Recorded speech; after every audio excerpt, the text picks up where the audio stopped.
All right, guys and gals, welcome back. Welcome back. It's about that time of day again here, folks. My name is Joseph James. I want to thank you so much for tuning in this evening. Our nightly newsletter for Thursday, April 3rd, 2014. Buckle your seatbelts, boys and girls. We're on the eve of non-farm payrolls. Now, today in tonight's nightly newsletter, we'll talk briefly about what happened in the markets today. Relatively quiet session we had today, which we'll talk about in a moment. We'll take a look at what news happened today. We'll talk about this day in history, always one of my favorite parts of the newsletter. And then we'll get prepared for tomorrow's non-farm payrolls. Very important that you understand the reality of what's happening tomorrow morning, especially if you're a brand new trader. And then, of course, we got some charts. We'll grab a look at crude. We'll take a look at gold. And, of course, we can't forget about the mighty mini Russell. We'll finish up here with the Russell. Now, before we jump in, though, I want to remind you, if you're not watching this newsletter on our blog, make sure you head over to sidewaysmarkets.com. That way you can get all of the supporting documentation that goes along with this newsletter video.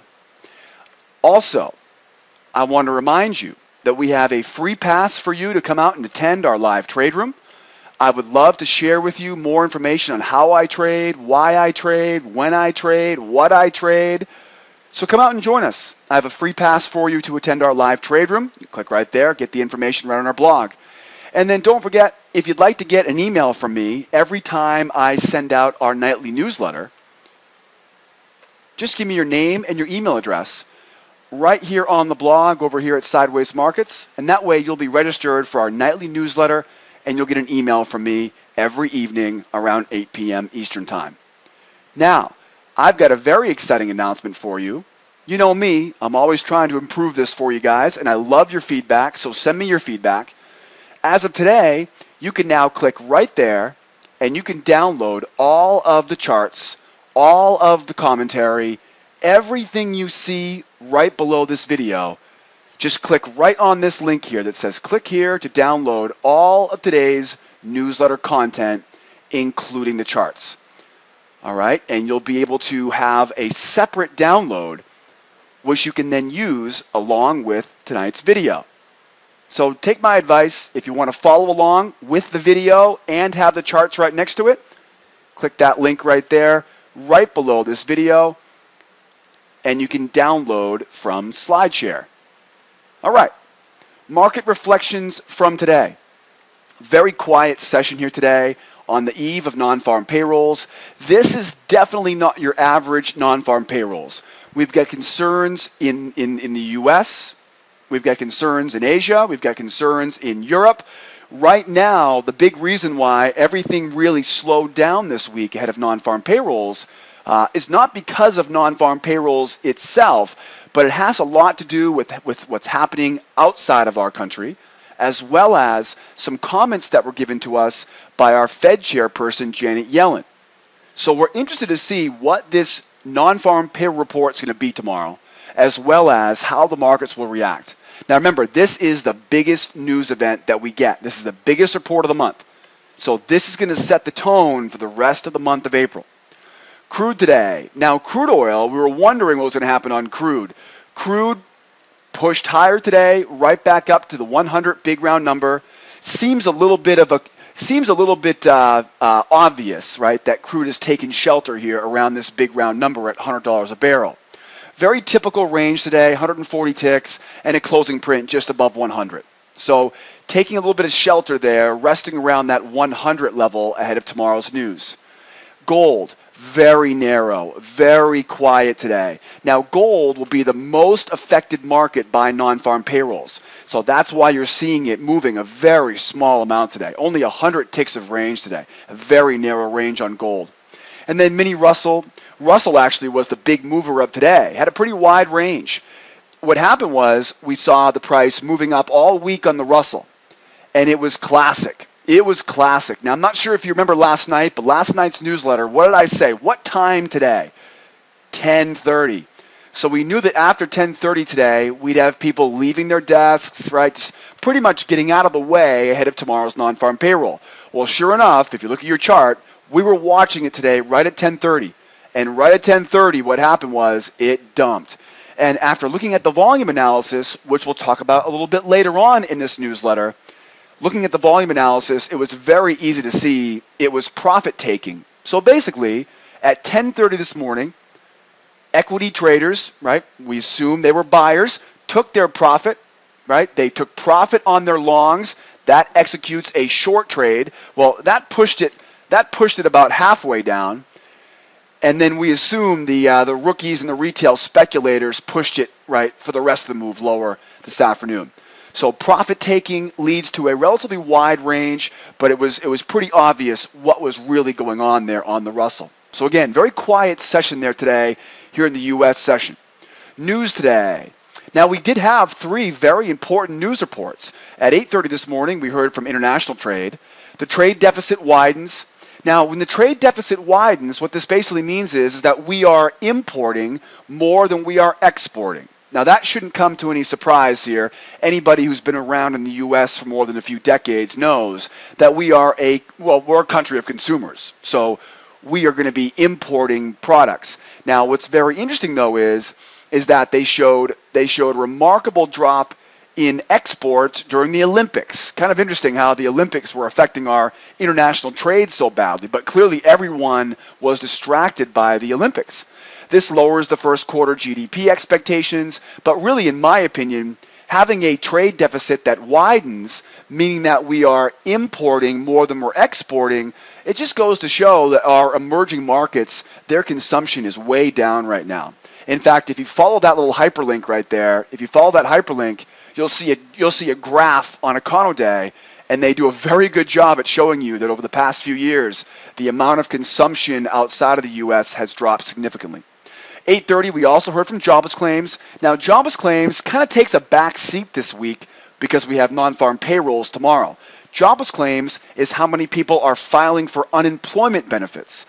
Non-farm payrolls are all the jobs that have been added, created. So a new company opens up, they hire 10 people, there are 10 jobs added, right? Jobless claims would be the opposite. People applying for unemployment benefits, all right? So jobless claims moved higher, but still a positive report. We're still below the 4-week average. So non-farm payrolls, we want to go higher, whereas jobless claims, we want those to go lower, right? That would be the idea behind that. And then 10 a.m., we all kind of glossed over this morning. It was so slow out there. It was difficult to get excited about this report. The ISM non-manufacturing, though, exceeded expectations. Now, we're talking about retail, agriculture, things that are non-manufacturing related. So they exceeded they exceeded expectations, but we had low inventories and high new orders. So it looks like the rest of this economy here is chugging along here, no problem at all. Remember, a lot of the bad weather beginning of the year shook up all of these news reports. So now we're starting to get that snapping back, and we're starting to get everything get back in line. Very good news to see that Mother Nature has stopped. She stopped beating us up here in the U.S. for at least a few weeks here. I think we got another snowstorm coming next week, though. So I'll watch what I said. One of my favorite times of our newsletter, this day in history. My chance here to turn back the clocks here with you guys. April 3rd, 1803. Yeah. Little throwback Thursday for you. President Thomas Jefferson signs the Louisiana Purchase. Now, this is pretty cool. The Louisiana Purchase, which, by the way, included much more than just Louisiana, but Louisiana was the key component to it. Follow that hyperlink right there, kids. If you don't know about the Louisiana Purchase, you should learn more about it. It's pretty darn interesting how this country was developed. It cost $11.25 million. It got us 828,000 square miles at 4 cents an acre. Now, I bought some land, probably 10 years ago in New Mexico, and I think I paid $100 an acre, something like that. So you can see how much prices have increased, right? Obviously, 4 cents per acre. Now, Thomas Jefferson was borderline. This was not a popular thing from the American people. In fact, most Americans considered this to be unconstitutional because there wasn't anything in our Constitution that said that you could expand the continental U.S. But Thomas Jefferson, he kind of did it anyways. He kind of said, you know what, I don't care, we're going to go do it anyways. Best thing he could have ever done, because clearly it unlocked the rest of our country as far as California, right? Now, this single land buy, this one single purchase doubled the size of the U.S., and it really opened up a tremendous amount of opportunity for our citizens here. It was kind of cool, though. It was borrowed. The money was borrowed from European investors. Kind of interesting. Amazing how time never changes, right? As much as things change, they all stay the same. April 3rd, 1860, the first Pony Express service begins. Now, this is pretty cool. The Pony Express cut delivery to California from the East Coast to the West Coast from 3 months to 10 days. To send a letter from New York to San Francisco, of course, Los Angeles hadn't been discovered yet, right? San Francisco is the oldest city in the West Coast. So you had to ship it by boat, right? Now, how exactly do you get a boat in the 1860s from New York all the way to San Francisco? I know, right? Remember, this was before the Panama Canal. That was a long trip, as you can imagine. So the first Pony Express cuts it down from 3 months to 10 days. 10 days. Now, the amazing part is this service actually went bankrupt in less than 1 year. But it was enough to get people hooked on the idea that it could be done. And that's what led to overhaul and the United States Postal Service. In April 3rd, 1974, we had a super tornado outbreak, which struck 13 states here in the U.S. Now, believe it or not, there was actually a super tornado outbreak just a few years ago. So make sure you check out that hyperlink right there. You'll see some amazing photos. 1974. 13 different states, dozens of people killed, an incredible natural disaster here in the U.S. And then here's something pretty cool. April 3rd, 2004, a 14-year-old soccer phenom from the Dominican Republic becomes the youngest U.S. professional athlete in over 100 years. Can you guess who the previous youngest professional athlete was? I'll give you a hint. Follow that hyperlink, and you'll learn more about it there. So pretty interesting stuff there today. Pretty active day in history. I think that Pony Express, pretty darn cool. I wish I could take that trip one day. You know, they have those recreation trips you can take out there, right? I'll grab Billy Crystal and we'll go out and we'll do it. I'm kidding with you. Let's keep going. Now that we know what happened today, let's jump in to see what happens for tomorrow. Now, unless you've been living under a rock the past few days, you should be well aware that tomorrow we got one thing and one thing on our minds only. Drum roll. Non-farm payroll report. Now, non-farm payrolls is known as the employment situation. Basically, non-farm payrolls, it will tell us the number of jobs added, the hourly wages, the unemployment rate, right? There are quite a few pieces of this puzzle. And this is why I recommend tomorrow, when we trade tomorrow, okay, this is why I went into very good detail here. There are two very important things that you want to keep in mind for tomorrow or this evening. First, be careful before the report is released. We talked about this last night in last night's newsletter. Professional traders will not be trading ahead of the news because they're not going to be able to get out of that trade in the news. So you're going to see everybody flat tomorrow morning. So be careful this evening and into tomorrow. If you do anything this evening or tomorrow, you're looking for trading opportunities, price reversals. So you're borderline crazy trading breakouts. You're borderline crazy, right, looking for a trend to develop right now. All right? Nobody with any intelligence right now is buying highs or selling lows. Okay? We are fading breakouts, buying lows, selling highs, looking for reversals. The second thing is after the news comes out tomorrow, one of two scenarios is likely to be seen.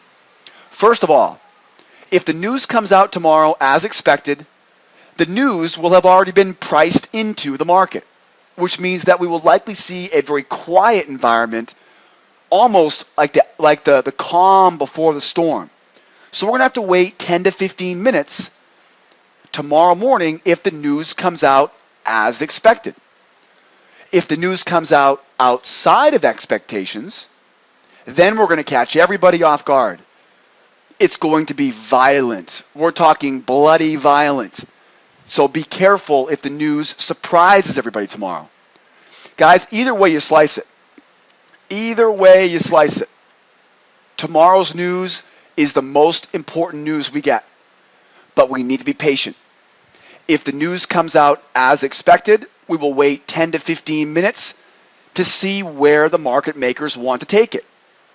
If the news comes out outside of expectations, we will see such incredible volatility that we will not be able to trade it safely. Now, absolutely, you can trade anytime you want. The key word here is safely. Your stops are not going to hold tomorrow. If you get stopped out, you're going to have a ton of slippage if it's violent after that news comes out.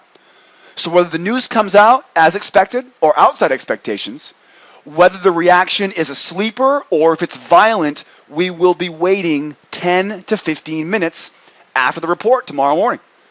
So there's really no rush tomorrow morning, is there? No, there's no rush to jump into that trade. Kick your feet up on the desk, be ready, rest and relax, and wait for that news report to come out, and then wait 15 minutes afterwards, and then follow that trend. There may not be a trend, right, if it comes out as expected. So we're going to be with you guys tomorrow morning in my trade room. So if you're wondering, Joe, how do I analyze this tomorrow at 8:45? Well, guys, that's the perk of being with me in the trade room tomorrow. So join me up as a student. Our advanced members at School of Trade, you guys will be with me tomorrow morning in the live trade room. We'll be watching non-farm payrolls come out together. We will be mentally and technically prepared for tomorrow morning so that we can capitalize on whatever scenario we get. Let's jump into some charts. So now you know what to expect for tomorrow. Let's grab a look at some charts here. Now, everything very quiet today. And what you saw this afternoon was a lot of markets here started to see some profit taking. We started seeing some people getting out of positions. Crude oil basically spent the most of the morning trading sideways here. And then whoop, right up to 100. No surprise there. Absolutely no shocker there. Ahead of tomorrow's news report, we rest right here at the big round number of 100. Now you can see here, closing print. Now opening print today, inside, closing print at the highs. That's bullish. The volume though, in the middle, right? Most of the volume here was right around 100. The most amount of volume was at 100. Down bottom we had some more. So we'll say the more volume at 100 tells us they're taking shelter from the storm there ahead of tomorrow's non-farm payrolls. 2-day was higher, but that doesn't mean anything right now. Tomorrow's news is going to shake this up so badly. We had a very narrow range, it's expected. It's expected that we hit 100. It's expected that we give a narrow range. It's expected that we closed here right at 100. It's expected, right? Nothing matters right now besides tomorrow's non-farm payroll report.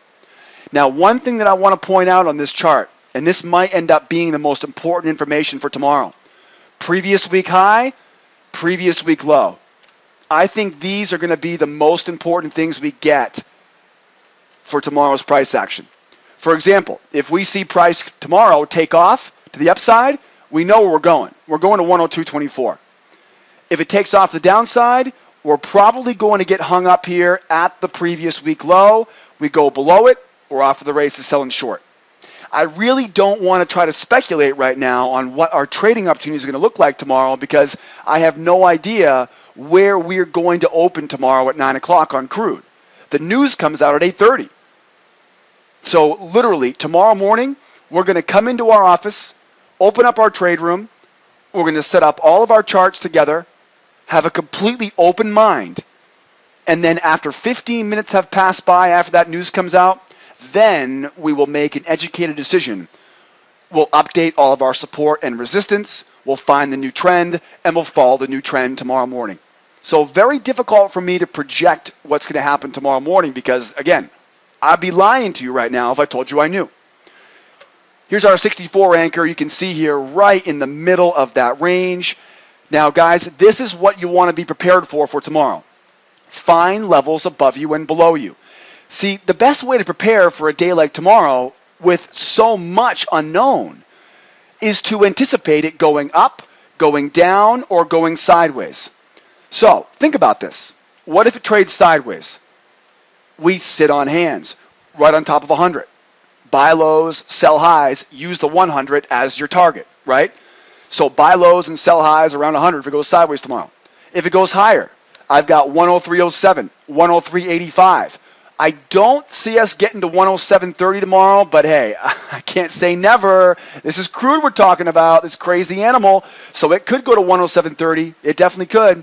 But I'm going to expect, though, the 103.07 to the 103.85 will be the most important resistance levels overhead. What I'm hoping tomorrow, though, right? I can hope, I can pray, I can look forward to stuff, right? I'm hoping that we take off the downside because I would love to see this baby tumble to 93, right? Wouldn't you love to see us get below 95, get the heck away from this 100 big round number that's been clogging up the charts the past few weeks? I would love to see it take a tumble tomorrow morning, but again, heck if I know if it's going to do that or not. So all I can do right now is be prepared. I'm technically prepared. I've got my resistance levels overhead in red, my support levels below in green. If we end up pushing all the way lower, I'll be selling short all the way down, pushing higher, buying long. You got it. And again, tomorrow morning at 8:45, we'll look at the news report, we'll look at the trend, and we'll make our bets accordingly. Looking forward here now, 16 anchor chart. We're stuck. We're stuck below 99.57 and 155. We're stuck. We're above all the key moving averages, but again, you can see here, we have resistance levels waiting for us, support levels waiting for us. All I can do is be ready. I'm going to buy at the green boxes, sell at the red boxes, right? Sell at resistance, buy at support. All right, if I'm going short, I'll take profit at support. Going long, I'll take profit at resistance. Again, I'm not even going to try to predict right now or speculate. I'll wait for tomorrow. But as you can see, though, I've got all my levels now marked up. I'm ready for battle tomorrow morning. Moving forward, let's go now to the gold. Here's what's happening on gold. Now, surprise, surprise, surprise.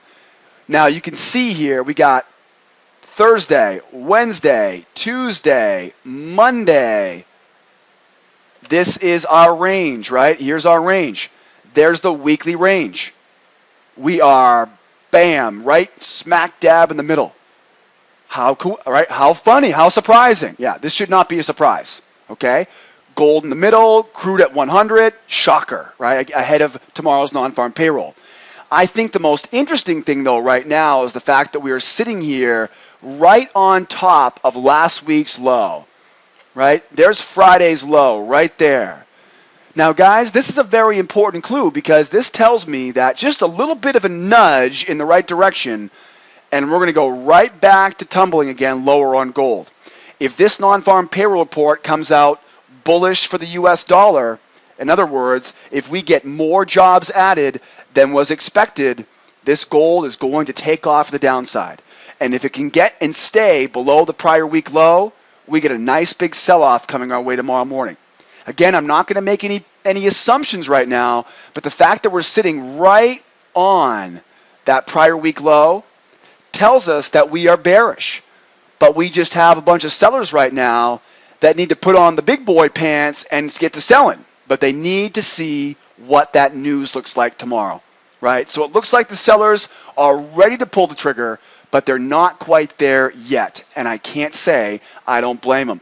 Remember, gold by far will be the most affected market by non-farm payrolls, FOMC day, things like that. All right? So gold, we've got a lower, again, it's all basically neutral, right? We open lower, but again, neutral. 2-day lower, but again, we're right in the middle of that weekly range. So this narrow weekly range this week, it tells me something big is coming tomorrow morning. I'd be lying to you if I told you I knew what it was going to be, but I'll be darned if I'm not ready to capitalize on it when I see it. Here we go on gold again, and you can see here on gold, we already went through the profit taking. We already went through the short covering rally that was yesterday, and so now here we are just sitting here, dump, Just sitting here at the 1287.7. Now again, I want to make sure I'm technically ready for tomorrow. Mentally, I'm ready because mentally I'm not getting wrapped up in things until 8:45 tomorrow morning. So I'm mentally prepped, like I'm an English teacher. I'm mentally prepared for tomorrow. I've got my 35.4. I got my 68.5. I've got my 79.9. I've got my 87.7, my 27.3. I've got my 11.80. I'm ready to rock and roll. So now I know if price jumps up, that's where I take my profit and look for a short. If price tumbles, I'm selling short down to 27.3. I'll look for a reversal if we get it. If not, we'll keep on selling off. Again, difficult to tell what's going to happen tomorrow or how big the move will be. All I can do is be mentally and technically prepared. Moving forward here. Now, I covered my short on gold. If you remember my gold trade from last night, right? Short from the 94.8. We had a target here at 81.1. I get out of my gold short here at 82.5 earlier on in the session. Like I said earlier, traders will be exiting positions ahead of non-farm payrolls. You and I are no different. So a very successful week selling short on gold, a very profitable week on gold. Everything else, though, pretty much missed it. Russell missed it, crude missed it, but gold was a big winner for us on this nightly newsletter this week. Don't take my word for it. Go back in time, watch the previous videos, and you'll see what I'm talking about. So here we are, again, just being mentally and technically prepared. I've got resistance overhead, and I've got targets below. So now I know what I'm looking for as far as where I'm going to be selling and where I'll be taking profit, or where I'm going to be buying and where I'll take profit. All right, so technically prepared.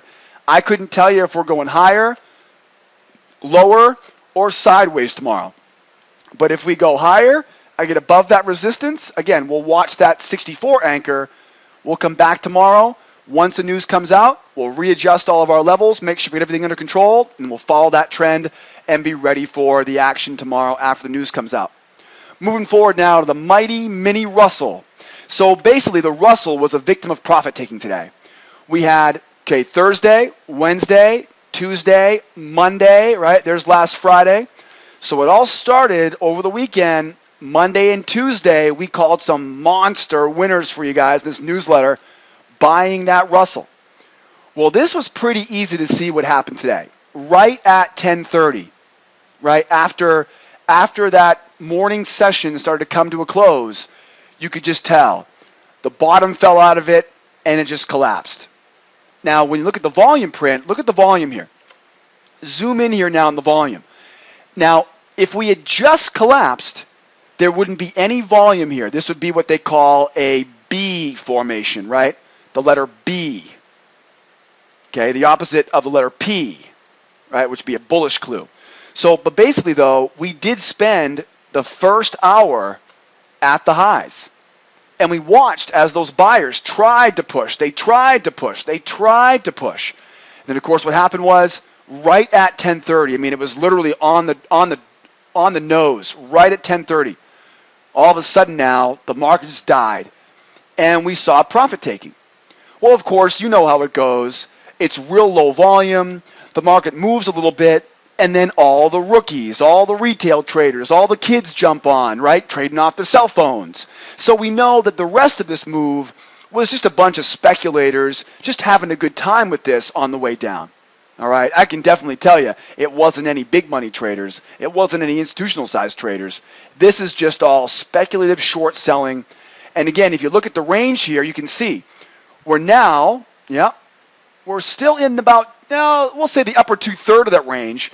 But I'm actually surprised that we didn't collapse all the way down right to the middle of that range, just like gold had done, right? Again, everybody walking on eggshells here before tomorrow's non-farm payrolls.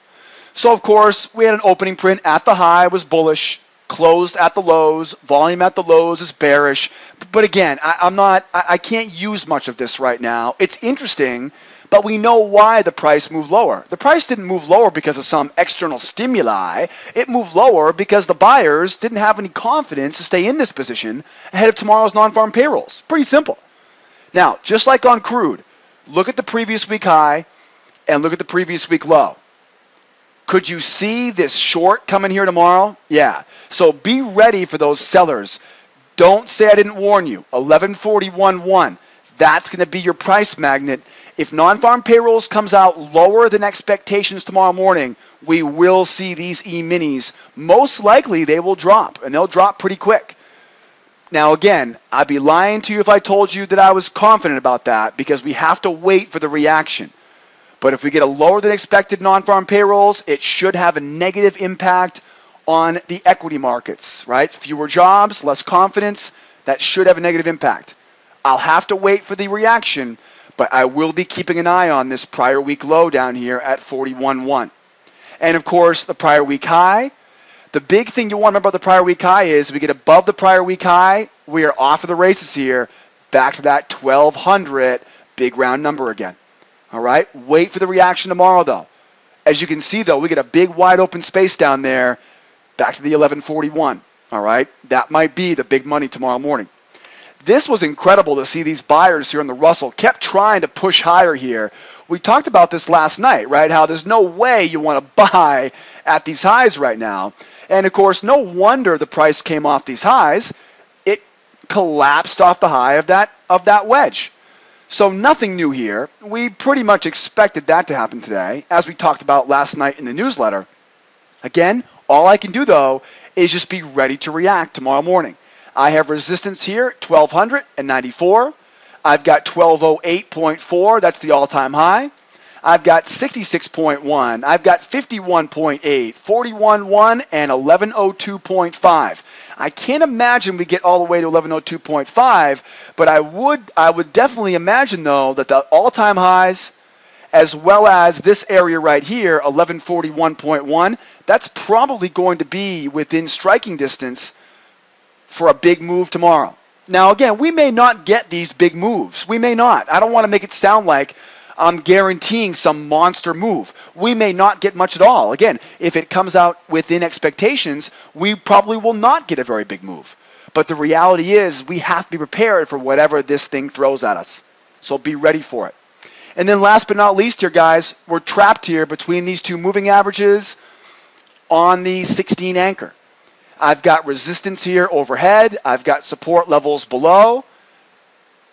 All I can do right now is, if we start buying it up, take your profit at 87 even, look for the reversal, and take it back down. If it pushes right through, we have more resistance at 1191.